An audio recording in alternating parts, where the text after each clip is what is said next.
welcome back to another episode of Creepers Peepers. This is episode 4. This is the bane of our existence episode in which we are recording remotely, but you know what? It's fine because we are making it through somehow. And you know, isn't that just a testament to the human resilience? Anyway, I'm one of your hosts, Mimi Dybs. I'm an aspiring voice actor and horror on-camera actor.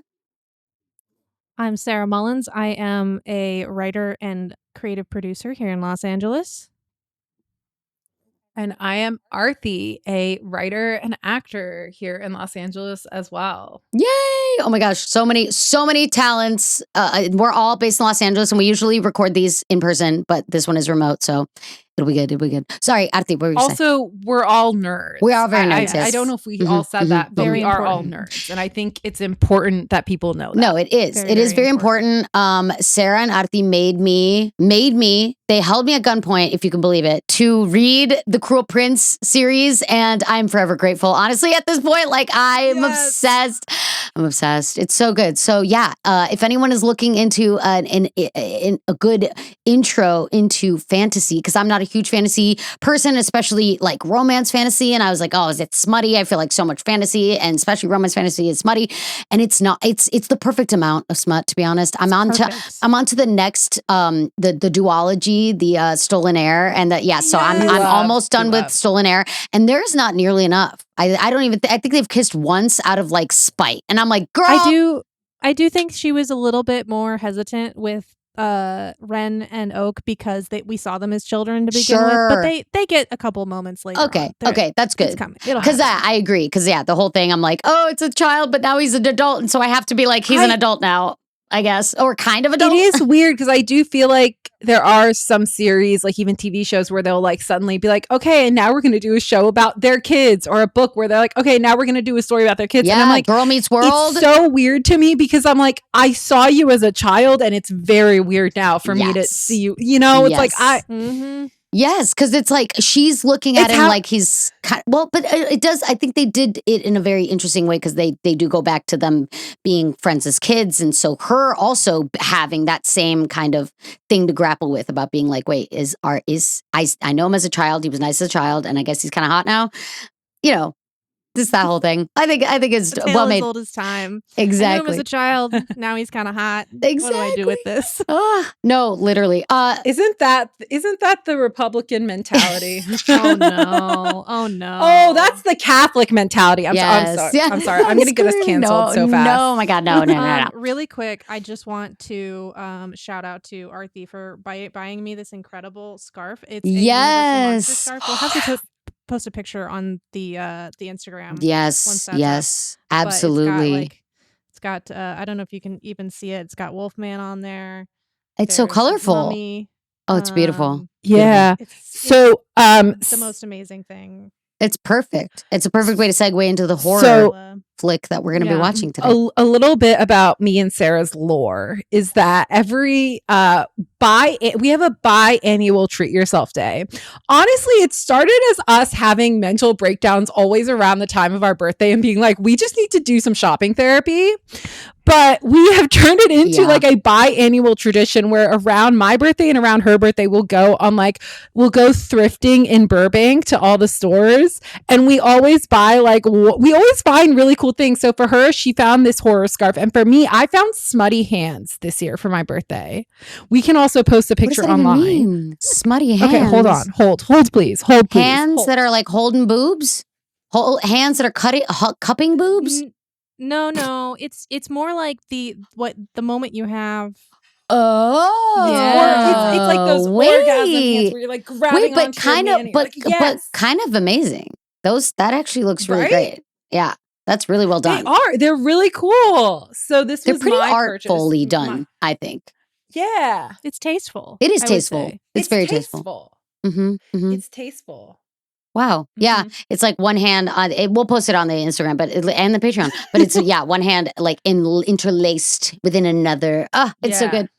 But yeah, no. So unfortunately, this podcast is not about fantasy, even though it kind of is off the side tangents. Okay, we'll have as many what is fantasy- horror if not scary fantasy? Yes, right, exactly. I mean, Guillermo del Toro does a lot of scary fantasy, so I'm sure. I think we have the Orphanage on. I love him. Yes, I think we have him on our list. So, but for today, we are going to go over Halloween.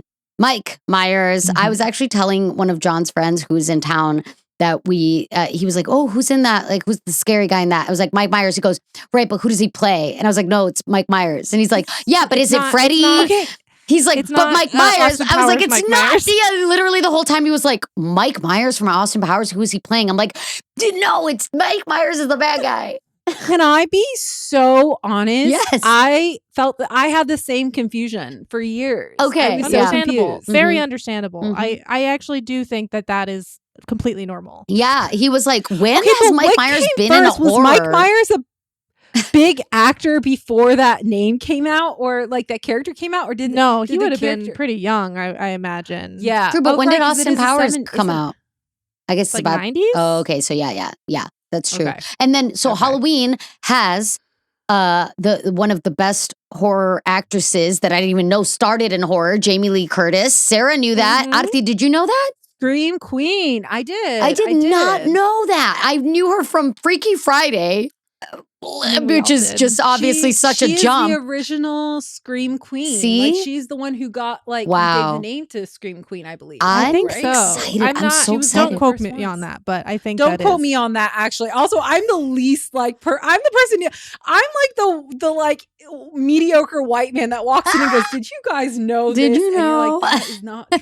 But that's so categorically- sick. I'm like, that she's- Mike Myers was named after Mike Myers. Yeah. Okay, guys. Yup. That's yup. so unfortunate. But I am interested. Is it true? No, I don't- No, I don't probably know. not. I don't know. I wouldn't. I wouldn't think so. He wasn't Mike Myers, the well-known actor. Maybe his parents were really big fans of Halloween and named their son Mike Myers. Who knows? I don't know. Maybe. Maybe, I don't know. But also for him to come out is very funny to me. Being named after a horror person and then coming out as one of the funniest people. But I haven't seen it. Aarti and Sarah did go ahead and watch it, and so they are they're already have seen it and they know what to expect. I do not, even though I am an art director currently on a fan-made movie called Scream Descent, and that's about Scream, and we already watched Scream, which is fantastic. But then their fan-made movie that they made before Scream Descent is called Halloween Aftermath, and it was also a fan-made movie that takes place in the Halloween universe. It has Mike Myers in it and everything. So I watched that one without having watched the original. And I mean, at this point, I think we've also all like via cultural, like Mike Myers, that like blue electrician's almost jumpsuit with the grayish mask on it is a very staple character that I'm sure many people cosplayed on Halloween. Does it have to do with Halloween night? Yes, it takes place on Halloween night. Halloween takes place on Halloween. Okay, I was gonna that say I can say with full certainty and knowledge. Good. Because other than that, I know he obviously doesn't talk, and he is also stabby, big stabby guy. Big stabby. Very stabby. Big I stab. will say I asked Sarah the exact same thing right before the movie started. I was like, does this movie take place on Halloween? And she's like, yeah, Right? it's Halloween. I'm night. like, that makes sense, because why else would it be called Halloween? But I don't know. I mean, Hence maybe the they. name. I'm like, maybe something else. I don't know. I'm basically wondering if you find out anything out about the Mike Myers lore. Like, why is he named Mike Myers? What created him? Or if it's just about him, and you're just supposed to believe that he's a guy that I kills thought we people. were talking about the actor for a No, second again. no, I thought you were again, saying- specific to I'm like, I Halloween. will Google this. Don't worry, Mimi. I will Google it while you watch the movie, okay? Well, and so I know we have kind of set up like we want to do a little bit of lore as we go into some of these movies. Yes. Which you'll find out very quickly the reason he's named Mike Myers in the movie. It's not super secret. Okay. At least there's some background. Yeah. But I will say, I know you were just talking about the sort of horror. It is kind of fantasy, but it's also like not like this movie one might consider is not necessarily fantasy. But as the Halloween franchise goes on, there is a certain mysticism about the character. Like supernaturally? He is he's a bit of a mystery. You don't fully understand what motivates him and what right, and that adds to the he does the things that he does, because he's like a juggernaut. Yeah. One thing that I would love to touch on a little bit is just that this was John Carpenter's like big breakout film as a director, and he is one of the most celebrated horror directors kind of all time. And kind of revolutionized like the sound design and music design for horror movies. Yeah, isn't this dun dun dun dun dun dun dun dun dun dun dun dun dun dun iconic? Like it's so good. And yeah, I'm really excited for you to watch this, Mimi, and I'm really excited too, because even though Aarti and I watched it, we didn't talk about it afterward. Okay, really. good. So we didn't, and I have been sitting on something for a very long time. Yes. So I'm very excited for you to watch it and for us to talk about it. Also, I will say, Aarti said that she was more scared than Stop. No spoilers. We're not going to give it away. Right, that's true. We're not going to give it away. Well, so, but going into it, I will say though, like, it's 70s, it's not that big of a deal. How scary could it be? Well, yeah. And that's the thing, is I thought I wasn't going to be scared. Now, was I or wasn't I? I don't know. I guess we'll have to find out in a bit. But I was also like, I was not sure, because I think with the previous movies that we have watched, like neither of you were affected at all by any of them. So I was like, gosh, I don't know. I think I just don't know what's going to scare these girls anymore. Because I had a theory that, like maybe it's that older movies are not scary. That's my theory. And so I went into this movie feeling like I was also not going to be scared. And I also, like, the last time I watched this movie, I think was the pandemic. And nice. I want to say I also felt that I was like, this isn't as scary as I remember it being when I watched it in like 2020. So we'll see how that changes, how that's changed or not changed. So. Right.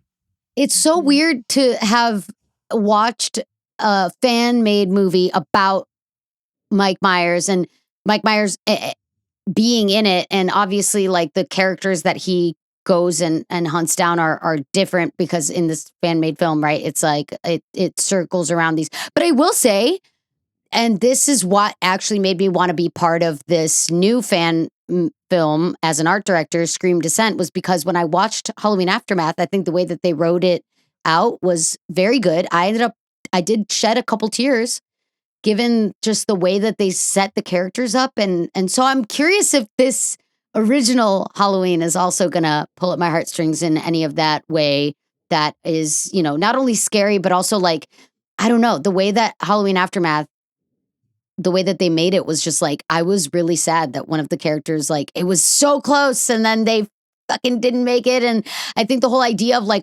people not knowing why Michael Myers targets who he does or why he does what he does adds to like the scariness of it, right? Because it's like a lot of the times with even true crime and stuff, people are always trying to be like, why are you targeting these people? Most of the time it's, in the heat of passion, I don't know if that's the word, heat of, like they have like a reason, and it's because they're like, I really hate this person for whatever, blah, blah, blah. But it's like it's much weirder and much more harder to make sense of when someone is just like, I just felt like killing.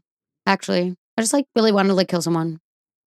And then I did. It's kind of like Brian Kohlberger. Do you guys know about the the murders in the house. Yes, I think I've heard about Brian Kohlberger. Yes, I've been a true crime girly once upon a time. I don't listen as much as I used to, but yeah, no. So Brian Kohlberger was the guy. He ended up basically killing these 4 girls in where was it? Was it Washington? It was in like basically a campus. And then basically when they found out like what he did, it was brutal and horrible, and they were like, why? And he was like, well, I just like felt like I wanted to know what it was like to like kill someone.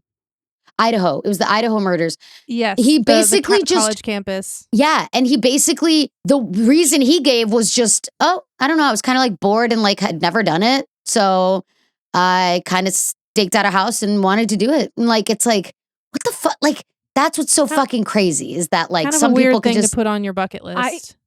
truly. And I feel like you're touching on a theory I have about what scares me. But anyways, I will talk about it after. Yes, but because I am curious to see if you know how much of the background of Michael Myers we get in the movie, but then also if we get any sort of motive. That's what my biggest question about when I watch the movie is will he have known the victims in any way beforehand, or is it just like, well, that house looks fun and looks like an easy house to go into and kill people at, versus being like, I have a personal vendetta against these people for whatever reason. So I don't know. I have so much to say. I know. Okay. We'll talk about it after. Okay. So then excited. basically BRB, I'm going to go watch the movie and then we will come right back. Thankfully, it's only a 90-minute movie. I'm going to throw it on right now. We're going to watch it, or I'm going to watch it. And then y'all, obviously, it's still pretty fresh in your minds. You watched it like not that long ago. So yeah, we'll come back and reconvene and talk about it. And this is obviously the structure of Creepers Peepers. If this is your first episode, go ahead and listen to all of our other episodes in which we talk about what our theories are before the movie and after the movie. Usually it's me and Aarti being like, we've never seen the movie. And then Sarah has graciously agreed to rewatch all of these because she is a horror historian of the group. And in this case, literally Sarah coming in with like notes and theses and yes. she's like, and knowing who the director is and how he was known for this movie. Like, thank you, Sarah. Oh my gosh. Like, where would we be without you? Just be people like throwing things at the wall, seeing what sticks. Like, that's our theories. But you have theories that are like grounded in like film science, film history. I love horror so much, and this podcast always makes me so excited because I love you guys, and I'm so excited to share all my creepy, weird movies with you. Well, you're certainly not alone because it's a banger of a movie. People loved it to the point where I've known about Michael Myers without even seeing the movie. I know exactly what he looks like, who that is, the fact that he stabs, like that is all things that people clearly latched onto as like a character they want to portray on Halloween. It's something that people like really, so yeah, it makes sense that you would love it. Yeah, baby. Yeah. Okay, that's my other Michael Myers impression. Yeah, the other one, the Austin Powers. Other Michael Myers. Austin Powers, Michael Myers. The fun one. Awesome. Well, thank y'all so much, and we'll see you when we come back.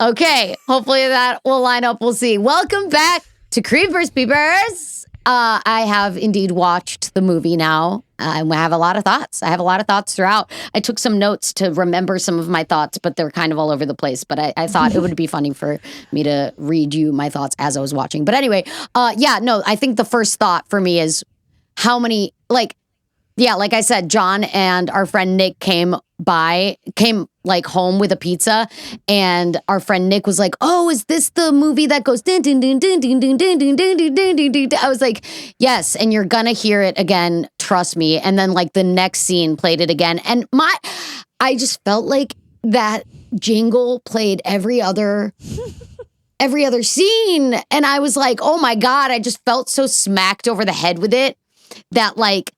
And just like, it bothered me. I didn't like it. I guess I'll start there. I did not like it. You didn't like the movie or just that sound? Oh, yeah. I mean, I didn't like the sound. I didn't really like the movie either. it felt. Were you scared or did you just not like it? I'm curious. I was definitely not scared at all. And I don't know also if maybe like this is weird to say, but like my tolerance for horror and like being scared has like gone up. And I don't know whether or not it has to do with the fact that I've been on some like horror sets now and I can see kind of what happens in the background, but also like, yeah, none of it. I think there's something to be said about the current state of cinema and how like masterful some of these things are, that sometimes when I look back at the 70s stuff, I'm just like the whole beginning looks like it was shot by a 13-year-old. It was just some of the jump cuts, some of the and if I'm understanding this correctly, it's called indie production. Like this is indie production. I guess in the 70s. Yeah, that's true. It is indie, obviously, but like it just felt to me like obviously there's things that we've grown, like filmmakers have like looked at this and then like done their own iterations of it. But like I just don't understand from like a character development perspective. For example, basically Michael Myers killed his sister as a child for apparently no reason. Okay, can I jump in yes. here? Can I jump in here? Yes. Because it's funny because this is exactly what you were talking about before we got into the podcast, where you're like, some people just want to kill, like psychopaths, like they just want to kill. There's no motivation there. There's no rhyme or reason. They're just killers. Like that's just the way their brain works. And it's interesting because that is reality. There are some people who just want to hurt other people. And I think, I don't mean to, I feel like I'm jumping into No, not at all. No. Because, okay, so for the viewers, this was the first movie. I walked into it with but I was like, oh, I don't think it's going to scare me. I mean, I obviously couldn't watch it alone and I had to watch it with Sarah, but I was like, this was the first movie that I was scared so far. I was genuinely like scared at moments. And I think I've had time to think about it and I've really thought about it. And what's funny is I've realized what scares me. Yes. It is just that. I feel like with all these other movies, there was some sense of, there was a way if the characters had made different life choices or had been like, there was like motivation behind why they were attacked or why they were put in this situation, right? There's, you married a guy who was mentally not well and that put you in a place where you decided to go to the middle of the mountains with him. Like there were choices you could have made that were different and better that could have gotten you out of this scenario. And I can see that, right? Or like you were attacked or killed because your mother fucked up someone else's marriage. Like there's motivation there, right? I think the truth is that sometimes in life, bad things just fucking happen. There's no rhyme or reason to it. And that is what fucking terrifies me. Because watching Halloween, none of these characters did anything that like Mike Myers just wanted to hurt them. Like he just saw her. Like there's nothing she could have done differently to not have been the victim here. Do you know what I'm saying? Like she just was walking on the street. Yeah. Yeah. I also just think like the characters, I guess, then weren't, they weren't people that I wanted to root for, except for Jamie Lee Curtis's character, Laurie. Laurie, I liked. I thought she was the only one that wasn't annoying. Out of her other two friends, they made the other two friends the most annoying people in the world. One of them said totally every 4 seconds. And then the other one, Annie, just drops her kid off at Laurie's house to go fuck Paul. Like worst babysitter. Are we talking about? Worst babysitter. They are it is and it is purposefully that way in that it is like a lot of horror movies of the time. It is a morality play. It is the girl that lives at the end is the one who is the pure morally pure and and great. The virgin always lives. And pretty much, yeah. I mean, it's the original. Oh my God, one of the that's so originators of the problematic. trope. Ew, Yeah. ew. Oh, I hate it. Oh, I hate that. I really don't like that. Yeah. I didn't Oh, really it's read deeply that problematic. into it in terms of like the fact that she's the only one that survives and she is the only one that like, but they also just like from a character development perspective made the other two annoying. And knowing that kind of pisses me off because now I feel like they, like you're saying, they intentionally made them annoying because they were promiscuous. And But the movie also does like try to make it clear that like, yes, they're being like, and this is in the period of like women's rights and everything. So like, yes, they are being like more promiscuous than previous generations that had been seen. Like, And to be clear, in they were media. not annoying because they were promiscuous. They were just annoying. they're and just they happened to annoying also be teenagers promiscuous. that don't like that like are doing bad things, but they don't deserve to die. And that's like Yeah. that everybody understands that when Michael Myers goes after them, he's still the monster in the scenario. It kind of almost reminds Yeah. people that like just because they're these characters are not great. yeah. They don't deserve to die brutally and like I think that like some of the choices that Mike Myers was made, like digging up his sister's gravestone and putting it above Annie's, like that seems like a thing that that seems like something you would do if you were emotionally attached to the victim in some capacity, but he like wasn't. So I just don't understand. He like just does this random shit that sometimes I feel like could read as the writers of the character not knowing whether or not they want to make him sentimental or not.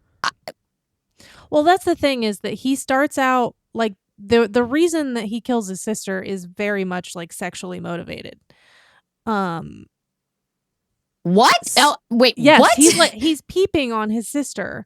So he is like, it is, yes. Okay, well, also that was my other question: is why the fuck is she like in her room, like and naked she's just thought shirtless? that he killed her because he liked killing things. Well, he does, but the original murder is like his like sexual frustration around his sister. Ew.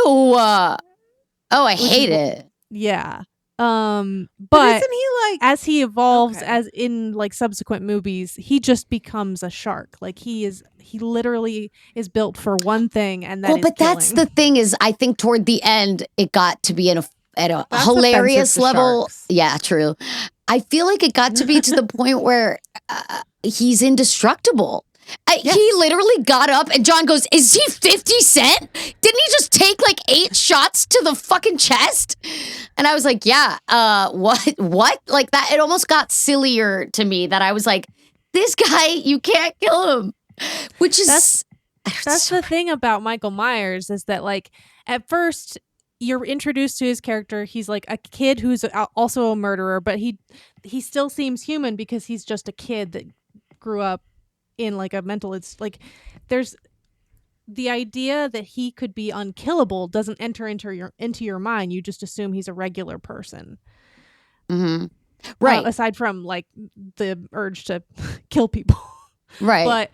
But he throughout all of the movies becomes this like almost mythological version of what a serial killer could be. Right. Like the true frightening aspect of an unkillable serial killer. Superhero kind of like he just keeps getting up, and it's if like Captain America was a serial killer. Yeah, basically. The boys should totally do that. Add that into one of their show tropes. But I feel like they do. Do they? They do. They have a serial killer in The Boys who can't be killed? I guess I need to. Homelander's dad is a soldier, is a Captain America comp. Right, but he's can't, not like a serial killer. Yeah. Like he's not like he kills people, but right, in a much more politically open way. Like He's a serial killer. You have to have killed three people, right? That's a serial killer. If we're going, yeah, I really guess technicality. Yes, True. But I felt like I think I think there was something that really bothered me guess about how much I technically- didn't love or care for the characters like at all. Like it just felt so like, I think I would have liked it a lot more. I think I'm just like a new age cinema person that that really likes the way certain movies look now, that like, I don't know, I watch some of them and I get that there's like there's vision. I guess just I'm not the target is people like me. You know what I mean? That's I don't know. It doesn't have to be for everybody. Yep.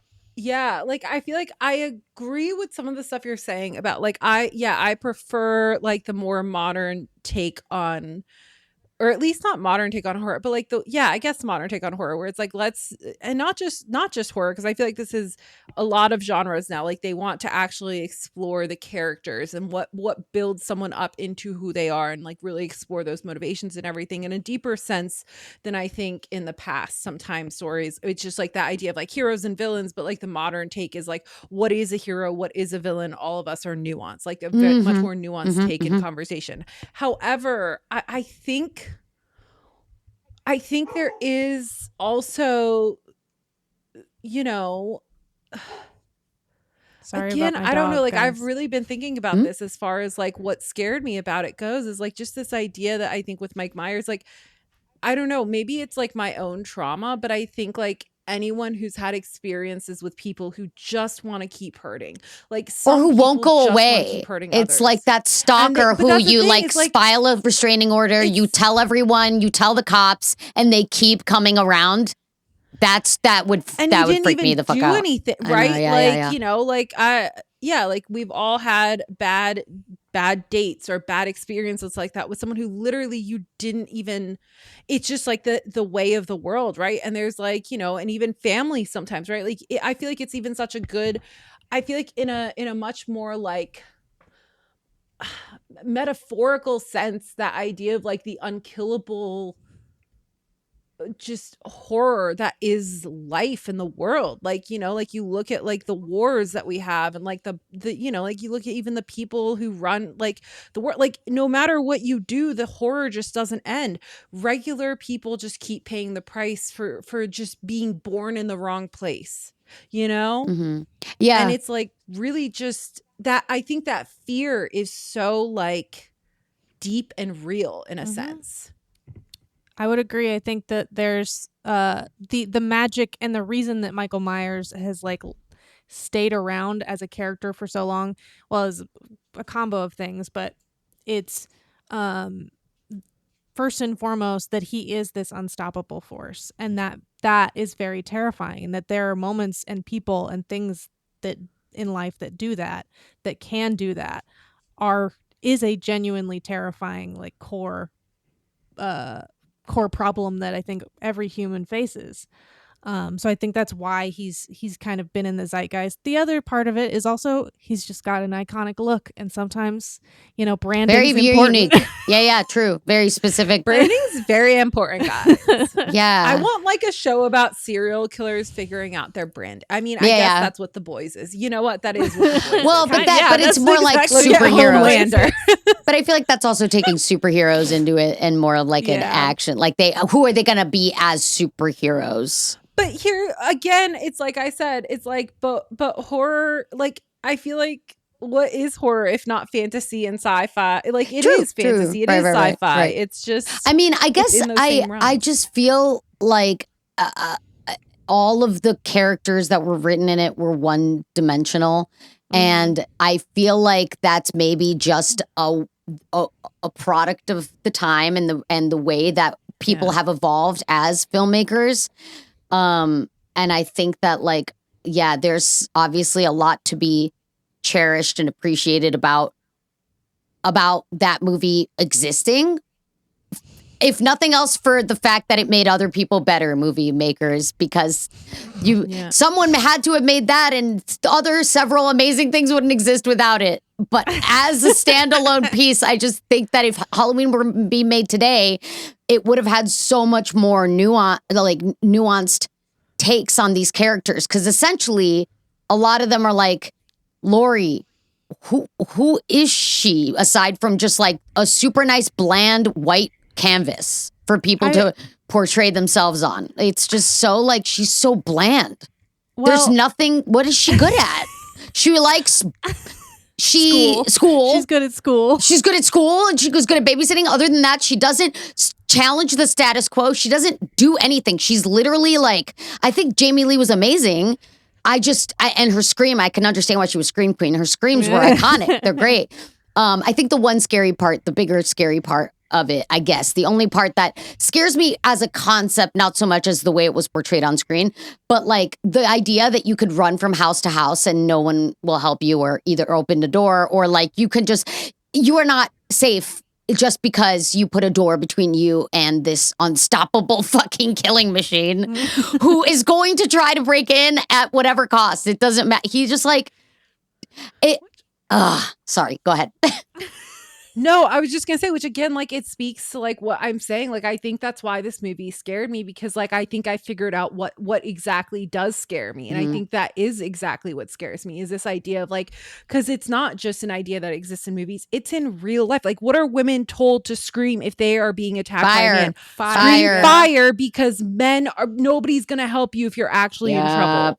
Right? Like it's like this is a very real thing of like, yeah, like we live in a world where like, you know, the bystander effect, where people are begging the rest of the world to like stop being genocided, right? And nobody cares. Everyone's turning, you know, even if they do care, it's like, oh, they're like, yeah, that's so sad, and then they move about their days, you know. And it's like, this is kind of the real, he's such a real fear. So Tommy and Lindsay run out of the house to try to get help. They run right past the doctor. The doctor does not help them. I was like, you're running outside screaming for help. You just ran past the man who like didn't even offer to. I was like, what is, again, everyone is so one-dimensional. Like the doctor's whole idea is that he just wants to get to Mike Myers. I'm like, wouldn't you want to help these two screaming fucking children that just ran out of the house? Like it just makes no sense. But we just said there's so many people who wouldn't. There's so many people who wouldn't. So why wouldn't the doctor? Just because he's so with the one-dimensionalist, but he's so fixated on getting to Michael Myers that he's not going to like try to help children out first. It just doesn't make any sense to me. The doctor, I mean, look at the amount of politicians that are willing to sacrifice their morals just to get voted for. Yeah, but the doctor in a Halloween horror film are not letting politicians. Children die because they want to get power. Like it's a very real.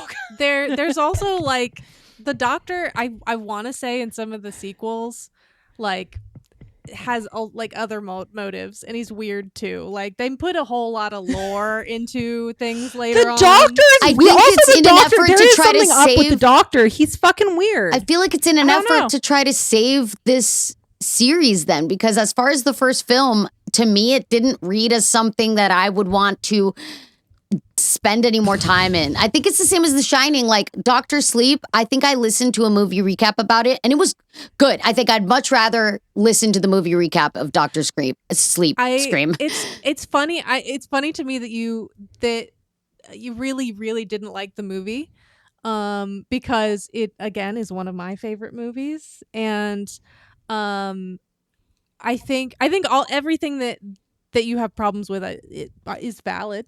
I just think for me it is I actually it got me a couple of times, and that's surprising to me because like I kind of said, like back when I watched it in 2020, I remember just it feeling really slow. Yeah. But this time I don't know what it was, but it just... Is it that there was a crazy lady sitting next to you screaming and singing songs? I would love to say that that's it, but I think I genuinely got scared a couple times without your help. What were the parts that genuinely scared you? The opening scene. The opening scene, I didn't remember how it played out, and so I think it like just took me by surprise, and I got a genuine jump scare out of it. And then there was another part later on that was kind of similar that I just didn't remember a moment. and they got me with a good jump scare. I think that in some ways, like, the John Carpenter kind of with this movie originated some of the best jump scares. And it's funny to me that, like, you didn't like the look of the film, when there were several moments in my rewatch of it that were shots that I was obsessed with. And not because Really? that they didn't play with it in a super artistic way as far as like the color or the cinematography or the lighting and everything. But what John Carpenter was so good at in that movie is the composition of certain shots. Yeah, though there was one shot I will say with the couch, with the yellow, like mustard yellow couch with the red and like the light is only shining half of it, and it's after she stabs him in the neck with a needle, knitting needle, and then she lays back down and is like, I did say that one was very picturesque. I did like that. There's like a couple of shots where like Michael Myers is hiding in the background and you don't notice until like the camera shifts or like one of the character moves.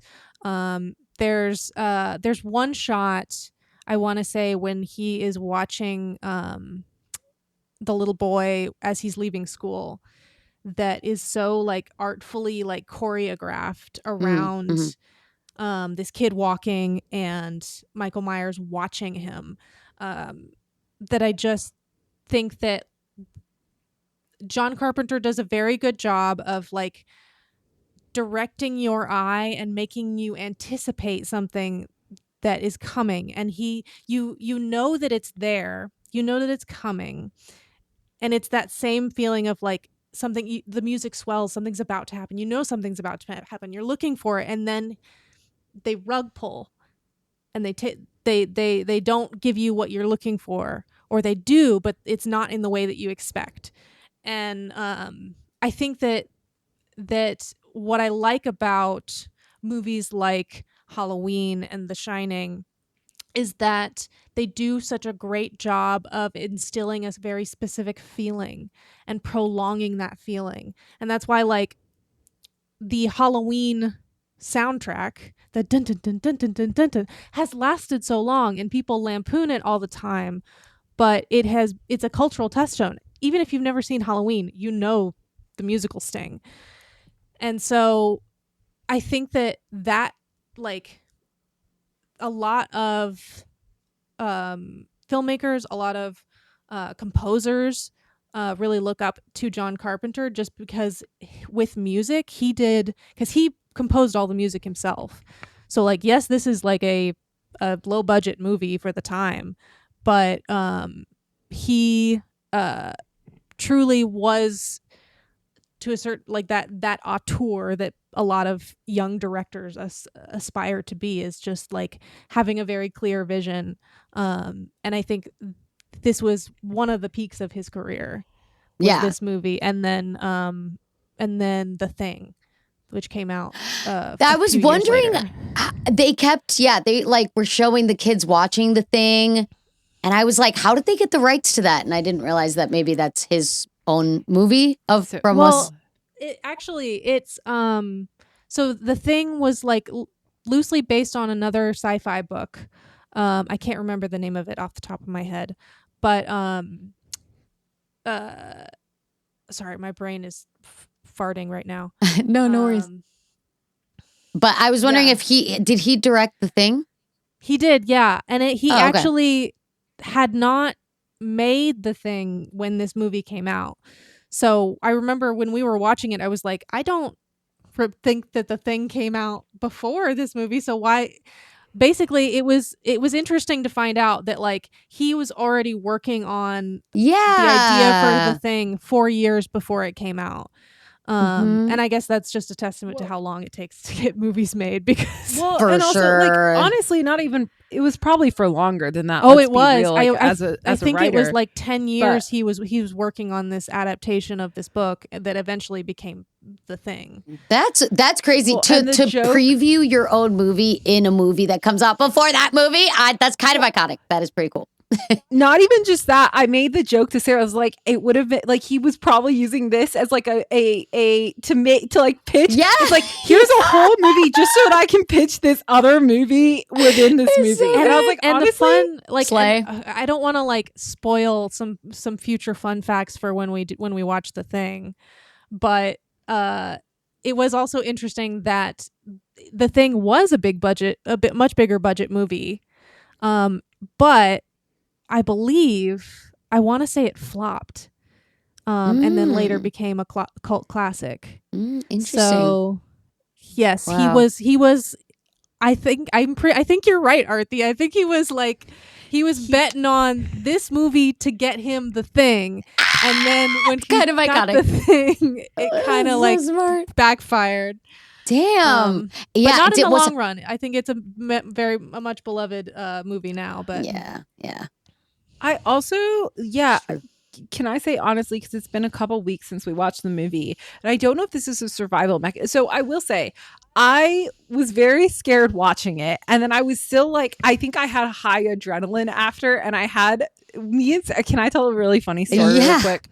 Because then I had parked, so where I watched it when I was at Sarah's, and where Sarah lives, I'm not giving away addresses or anything. Dox her. Where she lives, there's an alley like near her place, and there's like a street behind that leads to a street behind. And so I parked in the street behind, and so I have to walk through this dark alley to get to my car, and I am watching this movie and I'm actually genuinely scared, and it's nighttime. So I was like, can you please walk me with your German Shepherd dog through this alley to my car? And we walk out of the building, and there's like, the building next door has this other like small little like nook, and we I've never had this experience of someone standing in the dark of this like little nook, but we turn and suddenly there's like a man just standing what is he there doing? and we were like, what the it was a unhoused man. Oh no. Okay, that is pretty scary. Like, what are you doing here? Oh, okay, you're fine. Like he wasn't. And it was just really trying to bother anybody. Okay, yeah. He wasn't trying to bother anyone. It's the he was jump just scare like of kind it of all. standing there to like have a place to stand with his like bike. But it was just like, we're coming out of watching this movie about a girl being stalked from the corners and everything, and my adrenaline just like because even as we were walking, I was like, I don't know, I feel like I'm being a bit of a baby, blah, blah. And then that happens, and my adrenaline just like spiked up. Me and I was too. like, oh my god, I was would have so died if funny. I was alone.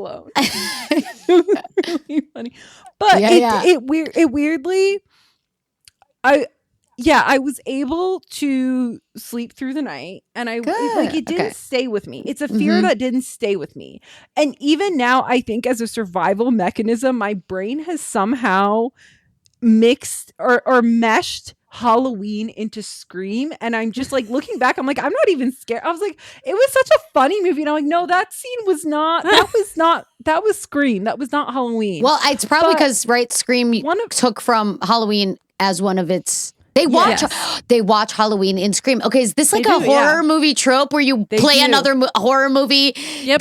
They constantly shout each other out. Yep, it is horror most like filmmakers are the most supportive. They're the most supportive filmmaker. Like, they support all their fellow, like, it's like the fantasy world where they're all like, oh, I love you. It's like literally they all love each other so much. They're like, here's your movie in my movie, because this is how much I support and love your movie. And I love that. Honestly, I love that. What a supportive group. But my brain has like sort of mixed those two movies a little bit, but I'm trying to remember the scene where Mike Myers kill someone by stabbing them into a cabinet? Yes, that was Halloween. I remember, like, because I was really scared during that whole thing, but I also was like, but this is a really cool shot. That shot, like, I will say as well. Really that one, cool, yes. Those and two then I really stuck loved, with me. like, Yeah, you're there right. was also such good humor in it too, because like I think that's why I like, because I hear your argument, Mimi, about the one dimensionality of the characters, and I don't even disagree with it. I actually fully agree with it, but I also think like I think because that is kind of the trope, I'm okay having fun in that trope. It didn't annoy me as much. And it does annoy me sometimes. It does absolutely annoy me sometimes. So I'm not even going to say that it's not going to annoy me in the future, or that I'm not going to be annoyed by something like that in the future. But it didn't annoy me this time. And it was also like, because I think there were so many funny moments in it too. And I think that's maybe what is like meshing it with Scream in my head. Because there were like, she is the worst fucking babysitter on the planet. Like Annie she gets the laundry room thing where she gets like stuck in the window. She also was like, hey, Lindsay, why don't you come into my car so we can go somewhere else? I was like, that's babysitter 101 is first of all, don't exit the house while the kid, that's the other thing. Lori, she fucking walked outside of the house. I said, girl, I've babysat so often. This is the number one thing. You do not leave the kids alone in the house. Here's what I'll say. Ever. You don't take the kids out of the house without calling the parents being like, am I allowed to take your child to XYZ location? The fact that she was just like, get in, kid. We're going to my friend's house so I could drop you off so I could go fuck my boyfriend. It's like.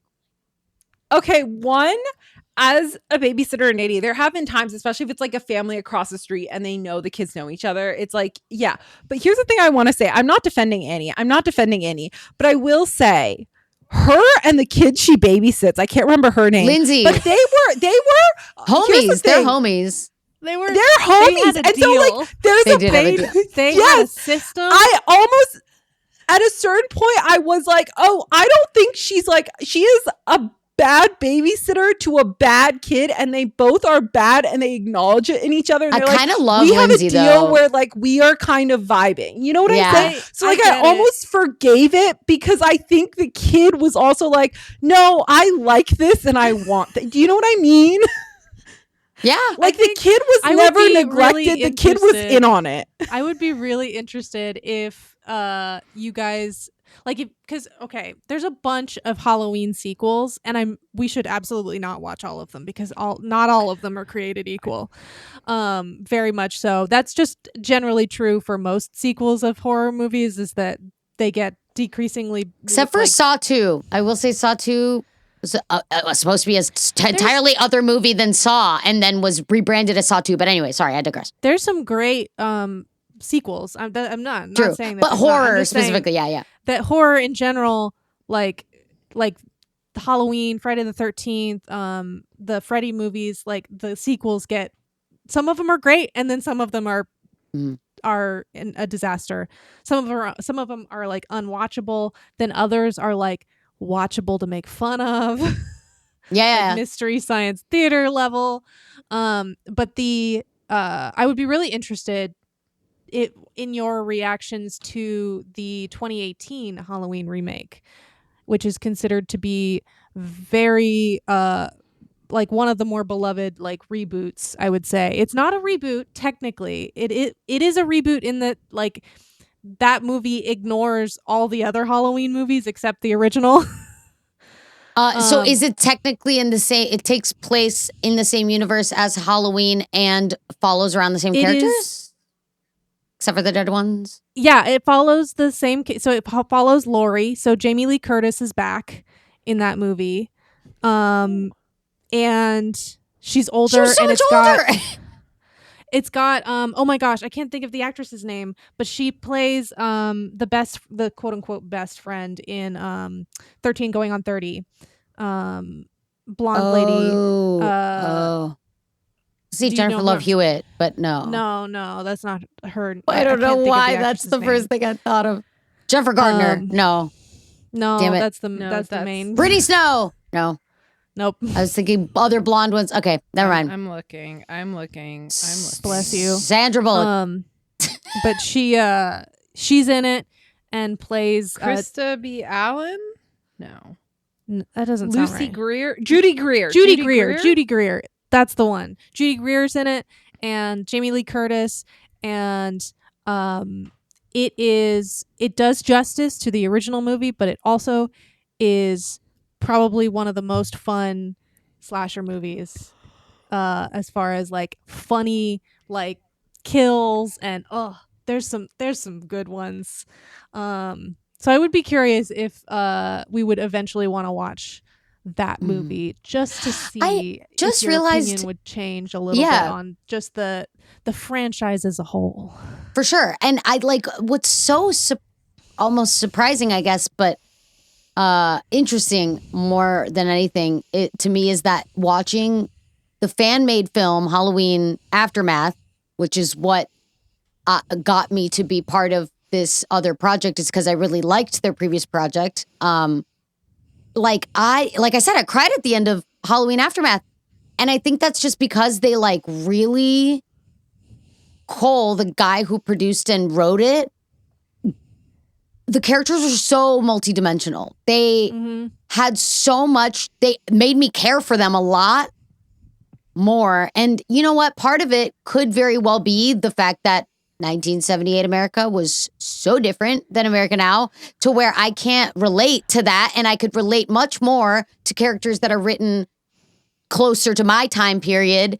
You know what I'm saying? Just from like a standpoint of like, I can see myself in these people and I can't see myself in those people at all. So yeah, I think that that could be a factor to it. But I also think that one thing I wanted to say earlier was that like, it is, because when I say morality play, it is like very much supposed to be archetypes. So they are purposefully a little bit like flat. But like I again, not a lot of people don't like morality plays, and I think justifiably so. They can be a little bit preachy and boring. Yeah. I never even realized that it was one, but I guess that totally makes sense. I think. Have you ever seen Cabin in the Woods? Mimi? No, and we have it on our list. Okay. We need to put it on our list. It is on our list. It is. You've seen it? That's even a movie. I love that movie. I love that movie. Okay, because I was going to say. I feel like it's in the realm of Scream, where the whole point of it is it's more of a comedy and parody. Okay. It's not really a horror movie. And so I fucking love that movie. I watched it when it came out because we were both in college when it came out. And I think we even watched it together, possibly. That's awesome. No, and Too Scary to Watch, one of my favorite podcasts right now, one of the girls, Sammy, mentions Cabin in the Woods. And I was thinking like, oh, that better be on our list. And it is. And then I was going to ask you guys about it. So I'm glad you brought it up because yes. Okay, I'm glad. So I've heard all good things about it. You're gonna. I think you're gonna love it. Cabin in the. Well, I'm curious if you love. Well, yes, because I think the whole point is it's really it's taking the idea of what Sarah's saying, like this morality play and these archetypes and these very flat characters, and it's kind of telling it in a way that is much more. Like it's making fun of it. Yeah. It's pointing at like the fun of it. And I don't know if maybe that's why going into it, like I maybe didn't mind it as much because I could see like, I don't know, like I'm curious as to why. Yeah. Cause usually I have I think we've agreed very similarly in the past with characters like this. And so I'm fascinated by this like fact that it didn't bother me this time around. Yeah. And it very well. Oh, go ahead. So No. I was going to mention a whole different point, but you go first. I was going to say that I also just find it very interesting that, I don't know, it weirdly makes me a little giddy to have like these differing discussions because it's so fascinating and I don't know. I just feel like I'm really enjoying just the differing opinions on this, even though like I love this movie. It's one of my favorites, but like I just find it interesting. I think it's so fun. Yeah, I think I love that you think that way, and because so do I, and I feel like all of us like do for this podcast, which is what I love because there are some people I think that I've talked to in the past that like, if I say I don't like Halloween, they'll be like, that's a wrong take and it's dog water and it's shit and you're wrong. And it's like, okay, like I don't care if you like it. I just personally didn't.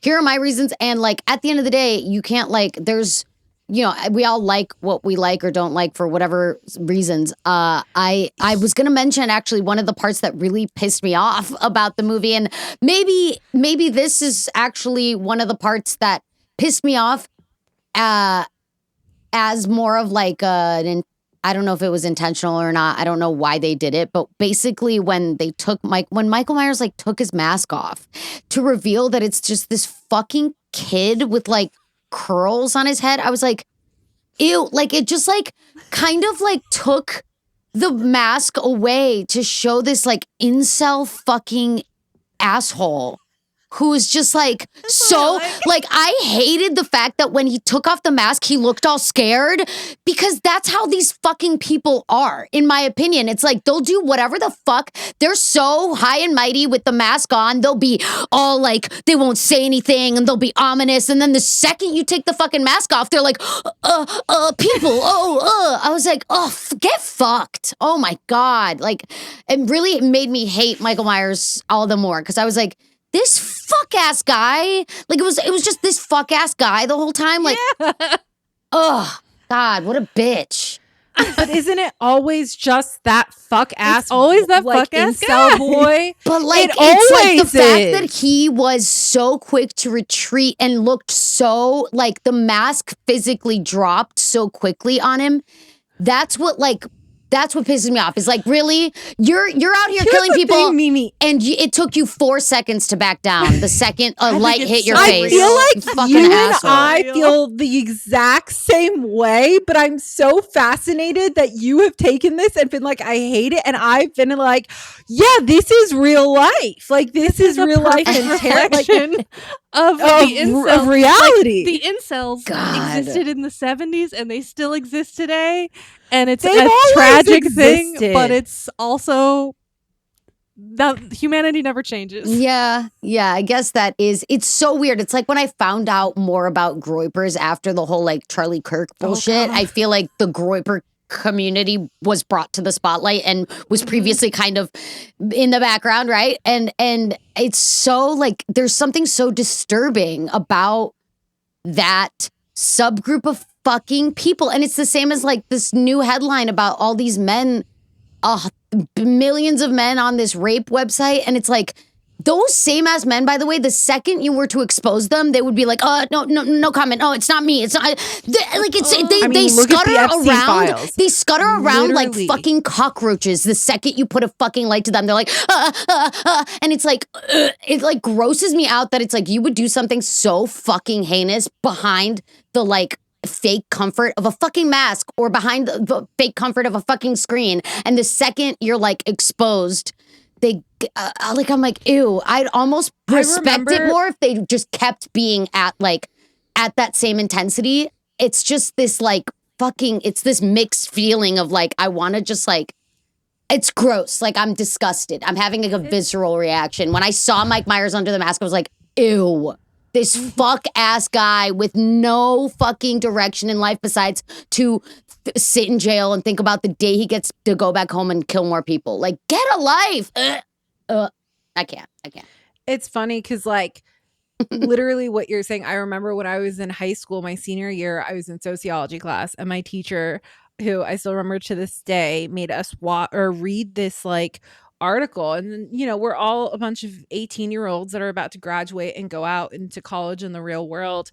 And it was basically saying, I think it was my high school teacher. It basically said that they did a study, and this is back in like 2010, where they asked a group of men, or now I'm worried. Don't quote me on when this study came out. It might have been early call. I don't know. But I remember some teacher bringing it to our attention, which is that they did a study, and basically it was some like insane percentage of like 66 or 75 something percent of men said in an anonymous study that if they knew they could get away with it, they knew that they would 100% get away with it, they would. And I was like, that's fucking disgusting. Cool. It's like primitive. Horrifying. It feels Truly horrifying. Yeah, but also it makes me mad and annoyed. Like I'm more so just like, ugh. Like I have the ick. I can't describe it as anything other than a massive fucking ick. It's like, ugh. I don't know. So you're saying it was horrifying. Yeah. I guess in that regard, but not scary horrifying. Again, I don't know. I don't know what scares me, I guess. I'm trying to figure out what it is. And maybe I have a feeling like the Japanese version of The Ring might get me pretty scared. I don't know.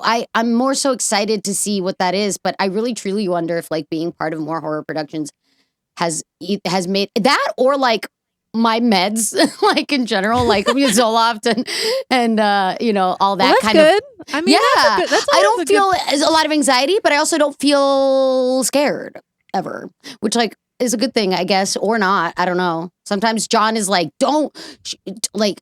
Sometimes I feel like John will have to be like I'm brave to a fault, where he'll be like, don't talk back, don't talk back. Don't talk back to those people. Stop, Mimi. Stop. It's not worth it. It's not fucking worth it. Stop it. starting a fight. Yeah, or Mimi, like against I will that. say I am not on Zoloft, and I've always been that Okay. way. Where people are like, "Can you don't always have to say something, And I'm like, I don't know that actually. I didn't know that was an option. I didn't come with that programming, okay? Exactly. Yeah. And I feel like since we are birthday twins, that might just be in us. Yes, I maybe don't it's a know. Taurus thing. It's the stubbornness. It's the I don't know. It really is The a Taurus, like gumption. very stubborn. Like, we don't let shit go. We're like absolutely fucking not. Literally, I think No, I saw thank you. like this one. I saw a guy and this girl at a grocery store, and I may have misread the situation a little bit, and that was definitely on me. Like, but it basically looked like for a second this guy was like scolding this girl, and the girl was all like meekly like. It looked to me like it was like a father scolding a child, but they were like of similar ages, and I was just like, ew. And then I don't know. I said something like, "Girl, you don't have to stand there and like take that, by the way." And then the guy was like, "Mind your own fucking business." And I was like, okay, but also like whatever is going on here, you're in the middle of a grocery store and you're yelling at your girl. Like, get it together. Like, what a fucking idiot you look like, A, and B. And this girl had to be like, no. It was just an argument. I'm the one that messed up. I walked in front of the car, and then he started getting really mad because I walked in front of the car, and no, it was my fault. It was my fault. And I was like, okay, this whole dynamic, girl, please. What are you doing with this man? No. I'm always like, even if like, because here's the thing, even if a stranger misreads a situation, like, the honest the best reaction is like the story that immediately comes to my head is like one time I was out with one of my friends and her boyfriend, and she got very drunk, like to the point where she was throwing up in the bathroom. And so me and her boyfriend had to like help her like leave and go to the car. And this woman stopped us and was like, "Hey, is she okay? Like, do you guys know her?" And like, here's the thing, her boyfriend took it with stride and was like, "Oh no, I'm her boyfriend. Like, this is like, okay." And I even like confirmed, I was like, no, we're good. And I was like, but that's the thing is like, because if you care about someone and you see someone coming in to stand up, you'd be like, no, it's fine. The fact that he reacted like that, exactly, even if he, quote unquote, misread the situation, I was like, you just itself, told on yourself by fucking, yeah. It was that. John was that like, don't get shows to involved. me Like, that you got are involved. Someone who has some toxic masculinity. That part. Very much that. No, and listen, then we're in line and she goes, no, it's fine. Like, this is my boyfriend and I was in the wrong and blah, blah, blah. And I said, okay, no worries. I just want to make sure you're okay. That's the main thing. Like, for me, I was just basically checking in on you. And the guy in the line was like, well, if you'd mind your own fucking business, you wouldn't fucking blah, blah, blah, blah. Yeah. Oh, you're just going to stand there. You're not going to talk. Wow. You're not going to talk. Wow.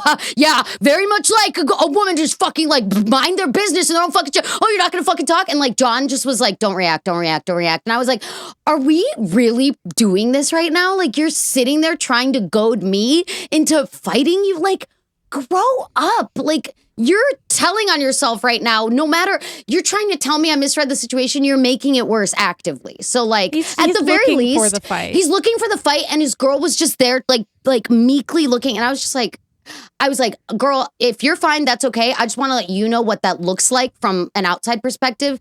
It looks like you were being scolded. And I don't know if you want that to look that way, but to me, it looked like you're like in not a safe situation. And he was like, "Don't mind your own fucking business. You don't know what the fuck situation, fucking shit, and fuck." And I was like, "Oh my Like God." she's not in a safe situation. Yeah, but I want to like, it was the fucking situation that everything's fine by screaming at people. I'm saying, I was like, and trying to just goad me into a fight in this line. I was like, this is, but also, can I just say, whenever men are like, women are the emotional ones. Yeah. Do they realize that anger is an emotion? Anger is a fucking emotion. Actually, I don't think they think tears are emotions. They feel things because they press all their feelings down, and then when they come out explosively, they're like, "Oh, this is fine because I don't feel feelings." So yeah, it's this can't wild. be a feeling, right? Right. And yeah, I guess, I mean, to somewhat tie it back to the Halloween Michael Myers thing, the fact that he isn't, first of all, he showed up in the outfit, Aarti, that you did today for your photo shoot with the fucking thing with the glasses, the bed sheet with the glasses. Oh yeah, he does. He does show up like that. So I was like, Aarti, did you know that you were basically doing a callback to Halloween? Well, because that was the whole thing. It was actually so for I did a photo shoot today for my birthday, which was amazing. Yay. But with this great photographer, Cameron Rice, I will give him a shout out here if that's cool. Yeah, of course. And he was incredible to work with. And at the end, because it was a photo shoot involving a sheet, I made a joke to Sarah that I was like, I was thinking, oh, if I'm doing a sheet, I'm doing like a ghosty photo shoot. And she was like, are you going to do a ghosty photo? And I was like, I'm going to do a ghosty photo. So just for her, I did that. And then he was the one who was like, because he's also a horror fan. He was like, oh, do you have sunglasses? And I did have sunglasses. And so it was perfect. There you go. It was perfect. So I have ghosty photos, which we will also post onto Instagram. So good. We have a whole Instagram like photo reel, or we have to show. Yeah, for we've this got a one. whole rollout now. Exactly. I know. Putting more on our to do. No. This is all things that we already have. We'll just upload them into a folder and then I'll post them. But yes, the fact that what I was going to say is the fact that he like doesn't say anything after she's like, you idiot, blah, blah, blah, which was also like in Scream, how they were trying to reiterate the whole like, oh, it's just my friend. It's fine. It's that like calm before the storm of them being like, Lydia, you asshole. And then it's not Lydia. And you're like, oh, how mistaken I have been. But also the guy being like, why are you, or the girl in the, she's like, did you get me on my beer? Like, why are you being all weird? And he's just standing there like, that's also very, like, again, it's part of maybe the fact that he's just a fucking incel ass bitch who can't say anything. But also there's something deeply unsettling about just having a person there and isn't responding, isn't doing anything that a normal human would. So it's kind of this like very like, eerie. He's kind of a killing machine. Like at a certain point, he just becomes like that is his only goal, and like he gets even crazier in subsequent movies. But like he's just incomprehensible. Like there's just something about that like endless drive to just kill that is like he should work at a slaughterhouse. I'm sure he'd find a lot of work for himself at a slaughterhouse. I was gonna say that the would be US healthy. military would love to take him. I was gonna say they would love to take him. Yeah, dude. Yeah. I think the problem with crazy him though is that like he's indiscriminate. So it's like the military could point him and then he'd just turn around and kill the guy that Which was actually in a sense would that not like it would be a weird thing where all of a sudden we'd all be like maybe he's a hero. Yeah. I almost kind of protecting the civilians from the bad people. It's the whole Dexter dilemma, which I do. Is why I love Dexter so much because it is introducing this super nuanced version of this character that you would otherwise, if it was one dimensional, you'd be like, oh, guy killed people. He is bad. But it's like, okay, but let's give him so much more of a background story that makes him interesting. Mm-hmm. Which I also want to be very clear here. I know a lot of vets. There are a lot of very good people out there that join the military. We do love our military service members because they are wonderful people. I don't support the actual actions of the military that they choose to do. And there is a lot of rampant abuse and like human rights violations and war crimes that happen at the hands of certain military personnel, which is to be clear, but also why I think that sometimes like when you see military personnel, people fighting back and refusing to do things that they know are morally not okay. Well, that's a lot there of are like good people in the military. Like you're like, damn, those generals are actually, they have a good head on their shoulders. They're leaders for a reason who can discriminate between what is like necessary versus not. And I guess there's just a whole discussion there, obviously, to what is necessary. No, it's very But nuanced. yes. So I want to be very clear here For sure. with the nuance there, because I don't want that taken out of context. Also, and like I said, it's worth saying that like the desire to protect the people of your home nation is a noble thing. Yes. And True. Thank you. Also, that we respect I don't know if I've And ever that mentioned a lot to listeners, but I am Afghan. That is a thing that should be what Sarah is referencing here. As an Afghan American, as I'm half Afghan, half Indian. Both sides have been very much imperialized, colonized, left to the war crimes at the hands of the empire. So. Yes, and we are part of the empire, unfortunately. I wrote some of the notes down. I won't read them all, but I thought some of them that might be funny are I just talked about how annoying Annie is. Why is Laurie's bed the size of a child's? Valid question. She literally has like a single bed. I was halfway expecting it to like have a race car like bed frame because it was so small. The colors are super muted, which I think goes back to the whole, fact that there's a certain cinematographic style that I personally enjoy. And then the last thing I wrote before I stopped taking notes and whatever, I was just like, I'm just gonna watch this movie. Was dog killing? What the fuck? Yeah, that was fucked up. A big knock to. That is I forgot about that. Yeah. When I went into the movie, and that was upsetting. Guys, he's a monster. I really think my brain is protected me from this movie, because when I tell you, I don't know what you're talking about. Well, it doesn't. My brain has decided. Annie. It has decided to say that like Halloween, there are specific scenes we're going to remember, but we're going to put it into Scream. It has re-edited Scream to put some of these scenes in and said, you didn't watch Halloween, actually. I don't know. Well, so Annie is so the note right before that is the dog barks are so blown out, sheesh, because the dog, when they barked, it went, oh my God, the dog. I was like, oh my God, the worst dog barks I've ever heard in my life. It sounded like the audio was not, it caught it way too much. It blew out the fucking mics that they used to capture that dog, or they added it in later and it was just very strange. But anyway, yeah, the dog is barking. Annie's like, Lindsay, can you take out the dog? Because God forbid she does anything in this fucking house. But yeah, he like picks up the dog and then you just see it go limp. And I was like, Michael Myers, you fucking asshole. Like, kill as many people as you want, especially if they're annoying me on screen, but not the fucking dog. What a fucking monster. What a monster. Truly, at that point, I was like, this is really fucked up. He became the scariest. I think that was the most disturbing part for me, was the fact that he just like picked up the dog and killed it. That was the most disturbing part, for sure. Look, I'm not a big fan of people. I'm not. But I'm always fascinated by this mindset, that because you're not the only person, maybe. This is not me calling you out or coming at you.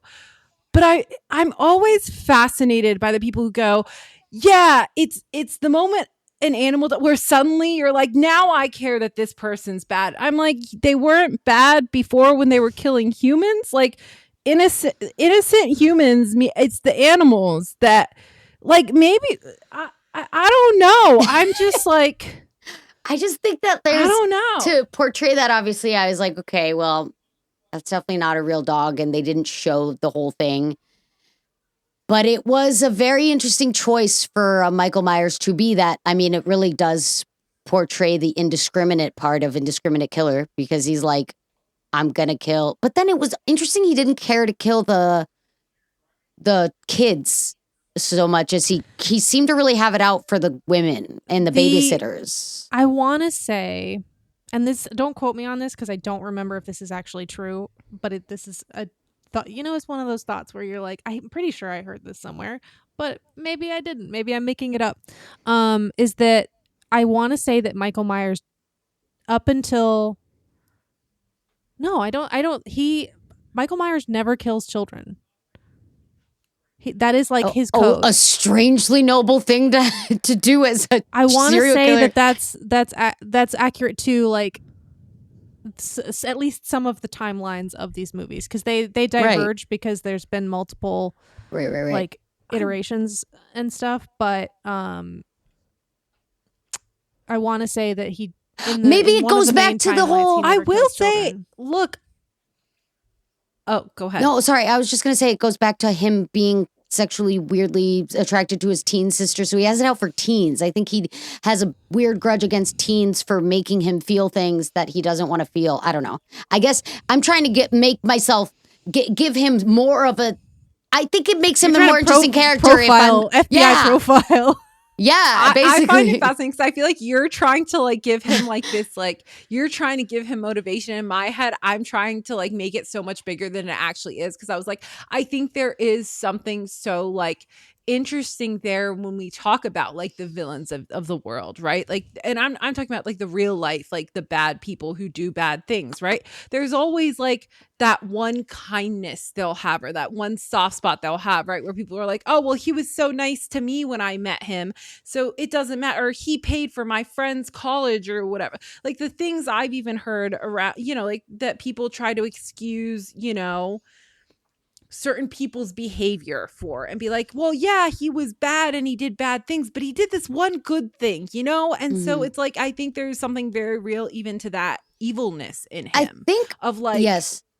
Yeah, no, sorry. That, yeah. like nobody is fully bad or good, and we all are just like, yeah, we all do bad things, and like you can't really excuse the good behavior, because I think that's a thing, right, where people go, oh, well, he doesn't kill children, so there. But I'm like, yeah, but everyone has that one thing, and it's like kind of like a thing that we use to like. I think I'm making it more deep than it is. I really am. Also, it's like the bare minimum, like. He doesn't kill. He just doesn't kill them. It's not that he like supports children through like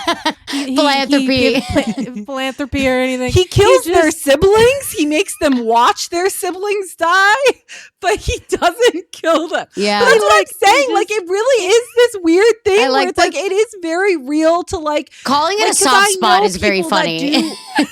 The fact that it's not a soft spot as much as it is like him just not them being not on his radar. Yeah, I just don't think he is. I think it is very fascinating, Aarti, to your point of what of how this movie got you to like understand a little better or more what it was about horror that really scares you the most, which is the whole like the fact that there could be this like indestructible person that'll just kill anybody, and it could happen anywhere. You're not safe anywhere. I think for me, again, going back to that visceral reaction I had when you see his face and he's all like cockroachy and weird without the mask on.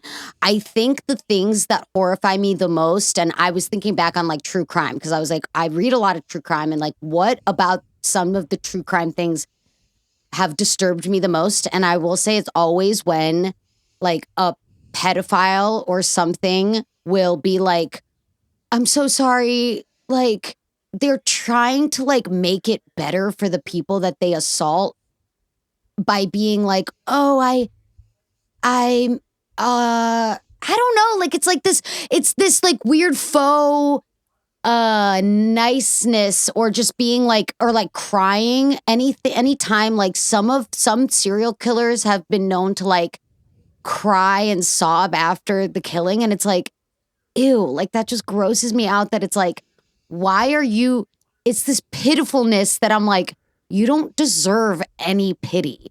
So the fact that you're sitting here being like, I can't help it, I'm just really attracted to kids and I don't want to, but I have to, so I made sure that it was on a bed when I did it. It's like, what the fuck? It's just so, does that make sense? Am I describing that? Because like, obviously that's very weird to talk about and awful, but I think that's the point where I really don't like when really clearly awful people, if you're going to be awful, just be awful 100%. I hate when people then try to pontificate. I don't know if I'm using that word correctly, but like trying to be like, oh, but you know, I'm actually not that bad of a guy, and you just don't really understand. Ugh. And I think like that's what I mean, because I'm like, yeah, I know I have. Because of my life, I've come across a lot of like narcissists and really bad people, and like who do very bad things, right? Even if it's not pedophiles or like, you know, things like that, but like they do bad things in other ways, you know? And I think something that I see so often is like, and I think it's because it's like, it's very complex, and this is a much bigger conversation, but it's like, because there is a speck of truth, unfortunately, to what you're saying. Is like, a lot of times there are people who are just, their brains are wired in a way that is unfortunate to them. It's unfortunate to everyone around them, but there's also like sometimes a lot of trauma behind why they are the way they are. But it's like, I think the problem is so many times, like, yes, because a lot of times it's hurt people, right? These people are victims in their own right of things that have happened to them, but then they turn that into, I am now a victim, and so therefore everything I do, I use my victimhood to excuse that behavior. And it is so deeply real and insidious and awful. And like the things, the way that you watch the mental gymnastics happen in their head of, oh, this thing, like, I am not at fault for it. You're at fault. You're the reason that, you know, and it's like, it literally isn't even you. It's not even about you. And like, just that, like, well, and again, I think it's like, yeah, that realization of what really terrifies me. I think that also 90% of the time, that is the people that are doing these horrible things is deeply insecure, deeply just messed up people, and the minority is the people that are owning it and always in there, like Charles Manson, for example. Yes, like you're right. Doesn't or not Charles Manson. I'm trying to think of what's his name. That was on like the dating show, Richard Ramirez. Oh, wait, no, Richard Ramirez is the Night Stalker. But I know who you're talking about. The guy that was on the dating show. You know what I'm trying to say is like that there's the ones that are like just unapologetically monsters, and those Rodney Alcala. But I don't know if that's who you meant. But yes, yeah. Ocala, yes. Yeah, you're right. Yes, that's a very good point. There are people that are unapologetically terrible, and then there's the people that will try to get some sort of sympathy at their core, not confident in themselves, they use these horrible acts as a way to control the world around them because they feel like they have no control. Yeah. And as someone who has been studying narcissists literally since the day they were born and has a deep file on multiple narcissists in her life. The thing I always say is nobody hates a narcissist more than themselves, because they really do hate themselves. They really, I have never met a narcissist that does not deeply hate themselves. Right, which is why they need to convince everyone that they love themselves, and even themselves that they like need to convince themselves, because the truth is so much, it's something they can't even face. And that's the reason they also manipulate everyone around them. They gaslight everyone around them. They need to and control everyone around them, because they need to drag everyone down with them. Because how dare you find a way to love yourself when I can't do it? You know? Yeah. That's a good point. Well, we really got off the rails, because Mike Myers, I feel like it applies. Like, I understand how we got there. Hope the audience does too.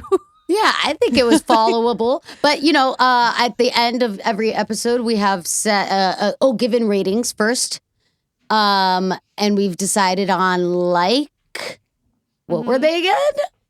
Whether how I much you it. like it. Whether you will sleep tonight, or no, that's the last that's the last question. Sorry. It's whether you like it, how scared you were. And I think for this one, I do want to bring back the cultural significance, the cultural impact question. I do want to bring this back, because I'm curious if those two will have different answers for you and for me. Yes, agreed. Okay, so how much we like it? 5 out of 5? 10 out of 10. 0 to 10, I think. 10 out of 10. 0 to 10. Out of 10, yeah. Yeah, 1. 1 for the artful shots, and those two being when he's stuck to the wall. That one where Michael Myers is looking, and there's like, I really like that frame. That frame looked great. And then the frame with the mustard couch and she's laying on it. I really liked that. There's also one more where Jamie Lee's like face is lit up and she's all crying, and I was like, slay. She was a It pretty is crier. I think that shot is pretty iconic. Yes, I wanna yes, it's a say. good one. So yes, I'll do that. But overall, yeah, Which shot? I guess one. She's like, where she's crying and she's looking And the out. light is like hitting her face, and it's like she's like, Yeah. Yeah, and she's you could see like her Oh my tears. God, my brain is now remembering more and more of this movie. No, it's I think okay. I, like, literally, Probably for the I best. can't even tell you how much. Do I just go through all three of mine, or no, I Yeah. think Yeah. or or do did we? Oh. I don't. It doesn't matter. It doesn't matter. Okay, I'll just go through all three. So 1 for like, 2 for 0 for scared. I truly was not scared at any point throughout this movie. And then 3, cultural impact, probably like surprisingly like an 8 out of 10. In that I will absolutely say that I will absolutely acknowledge that there are several works of horror movies that exist today that likely would not exist had it not been for this movie. So I know that, yeah, I just like will pay homage to it because it birthed some of the best horror films that I've seen. I mean, that's like you loved Scream, so it's like Scream wouldn't exist Yeah, without yeah, this true. movie. So Very true, very true. I think that's the problem I'm having is my brain has just put Scream and Halloween together into one movie. And I literally don't even know. I think for me, I would say, and that's why I'm confused on my likability answer, because I think my likability answer is only based on this new edit. My brain has had the Aarti cut of Halloween, which is literally just Scream with Halloween scenes thrown in there. I think likability, I didn't hate it. And there were moments that I really liked from it. And I think I'm gonna honor the Aarti cut in my head, and I'm gonna give it an 8 out of 10. I think I'm gonna do that. Nice. I will never watch the movie again to confirm, though. I will never watch. That's this okay. movie again. I think it's so we don't know. It's just as important that's true what or your thoughts are after having. I think the Aarti is just as important as its objective. so, I think too. it's how you liked it. Thank you. And that's is- totally fair. that's all movies are. It's just what you feel through your lens, and that is Yeah. what makes them beautiful. Mhm. 2, or for how scared I was, I'm going to give this I'm gonna give it an 8 out of 10 too. And I'm gonna say, because I was scared, but it didn't stick with me. Mhm, mhm. Like in the moment of watching the movie, I was genuinely scared, but it like hasn't stayed with me at all. And I almost want to give it a slightly lower score than that. But I'll honor the fact that it was the first movie to like really scare me so far. And I think maybe as we go forward, I'll in my head be like, it probably is more of like a 6, but like, or I can just say like a 6 out of 10. Like I was properly scared. It was a respectable scare, but not as scary as it could be. Yeah. So I'll give it somewhere like, I'll give it a 7 out of 10. There we go. 7 out of 10. No, I think I'll give it an 8. It's properly scared. I sang for the first time. You missed it, Mimi. I sang. I had to sing. Wow. Okay. Nice. That does mean you were pretty scared. I was pretty fucking scared. And cultural impact wise, I want to say, I would say a 9 out of 10. Yeah, because I definitely see where was it? Yeah, because I think it was like the first of its kind too, right? Or no? I know it wasn't. It wasn't like You're the right. complete first of its kind, but like it was kind of the first real breakout hit, I want to say, as far as like because of like slasher horror movies of the sound. time. Yeah, the sound design, and also was this Jamie Lee's first horror movie? Mm-hmm. I think so. And you know what? For iconic. that, I'll give it a 10 out of 10. Because if it gave us Jamie Lee, God, that woman's amazing. I She really love her is. to death. Yeah, she was great in it. Oh my God, I didn't know this was Also, fun fact, I found out the other day at work, Jamie Lee Curtis that same year was in an episode of the original Charlie's Angels show. Amazing. And, she walks across a bridge with one of the angels, and the bridge collapses, and then the angel has to fight an alligator. And it's amazing. Holy twists, holy None turns. of that sentence. Yeah. None of that sentence I would have been able to guess the next word. Truly same. That's a fever dream. She's walking across the bridge and then all of a sudden the Charlie Angel has to fight an alligator. Wait, Jamie has to fight an alligator or the angel does? Okay, I figured. I'll send you the link after this. Please and do. we'll put it we'll put it on the Instagram, the Patreon, 70s whatever. 70s were a wild time. But it's amazing. It's incredible. I can't wait to show it to you guys. All right. I guess it's my What's turn. yours? Yeah. All so for likability, overall likability, I gotta give it a 10 out of 10. I love rewatching it, and especially rewatching it and like actually getting scared a few times, but also getting to watch somebody else get scared was also very like, I don't know, it was very satisfying to me that it's just like a movie that I've always really liked, and that I think I like more and more every time I watch it. Mm-hmm. I think when I first watched it as a kid, I was kind of meh about it. I feel like I probably felt the same way you do, Mimi, of like, I was just like, this is boring and I don't know what's happening and none of the characters are interesting.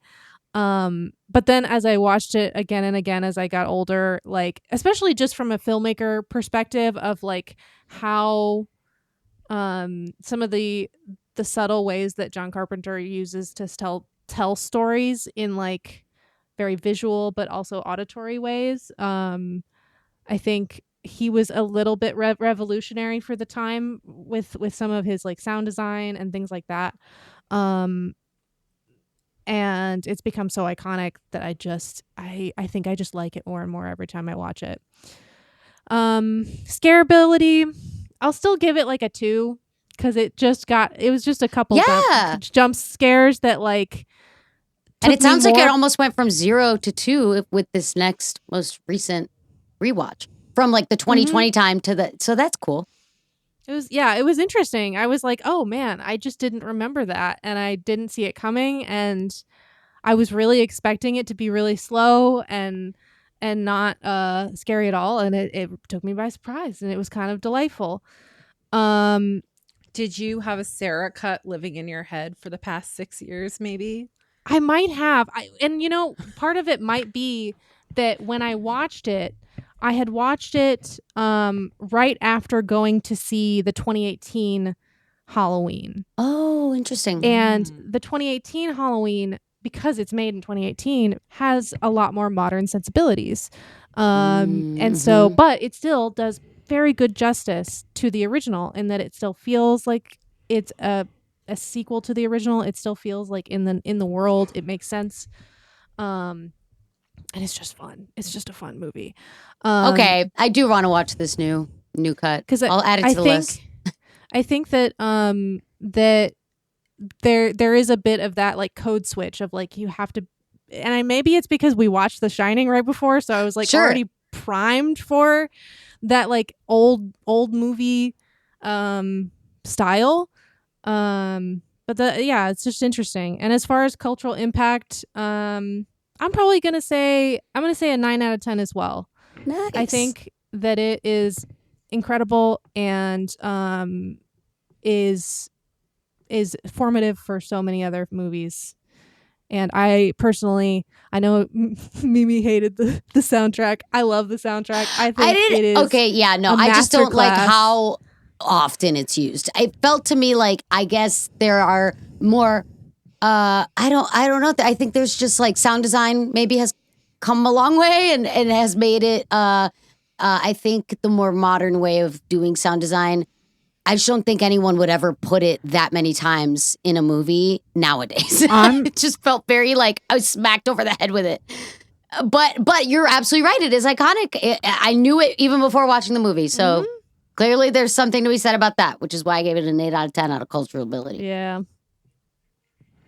I feel like I was about to say something to you, Mimi, that that Sarah and other friends have said to me about The Shining, and so I feel like almost like I'm a hypocrite for saying it, but it's like, but I do agree with this though. It's like you do have to watch movies through the lens of like when they came out, and you can still hate it. You can still hate it because like I think we all hated the Blair Witch Project while Yes. recognizing all of these things. Like Sure. you can Perfect recognize that example. something is a product of its time, and like still be like. And still hate it, but also like, because I feel like, I think something that you said that reminded me, it reminds me of like Buffy, which I love Buffy. I love Buffy.